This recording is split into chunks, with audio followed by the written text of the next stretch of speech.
പ്രാവശ്യത്തെ വെക്കേഷൻ ശരിക്കും ഒരു പടിക്ക് 2 വർഷം ഭയങ്കര 5-8 പക്ഷികളുണ്ടായിരുന്നു.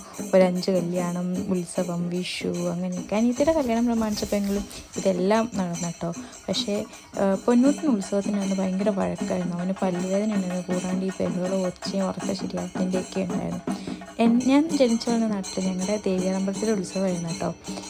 ഇങ്ങനെ ഞങ്ങൾ ഉത്സവത്തിന് പാറപ്പുറത്ത് പോയി ഇരുന്ന് പരിപാടിയൊക്കെ കാണുമായിരുന്നു. എന്താ പറയുക, കഴിയുമ്പോഴത്തേക്കും പാക്കൊക്കെ ഒരു രീതിയാകും, എങ്കിലും ഭയങ്കര ഒരു ഫീലായിരുന്നത്. അതെല്ലാം ഒരു ഭയങ്കര നൊസ്റ്റാൾജിയായിരുന്നു. ഒരുപാട് ആൾക്കാരെ കാണാൻ പറ്റി കുറേ വർഷങ്ങൾക്ക് ശേഷം. പിന്നെ നല്ല അടിപൊളി ഗാനമേളയായിരുന്നു ശരിക്കും. പക്ഷേ അവന് വയ്യാത്തതുകൊണ്ട് അവനതൊന്നും കേൾക്കാൻ പറ്റില്ല. കുറച്ച് 2-3 പാട്ടൊക്കെ കേട്ടിട്ട് ഞങ്ങൾ അവൻ കരഞ്ഞുകൊണ്ട് മാറി നിന്ന സമയത്ത് അന്നദാനം കൊടുക്കാനുണ്ടായിരുന്നു. അവിടെ അന്നദാനം കഴിച്ചു. പക്ഷേ പോയപ്പോൾ ഞാനും അച്ഛനും അമ്മയും പൊന്നും കൂടെ മാത്രമേ പോയുള്ളൂ. മാളൂനെയും ചിറ്റേനെയും കൊച്ചിനെയൊക്കെ അവിടെ ആക്കിയിട്ട് പോയി. അങ്ങനെ ഞങ്ങൾ നൈസായിട്ട് ഫുഡും കഴിച്ച് വീട്ടിൽ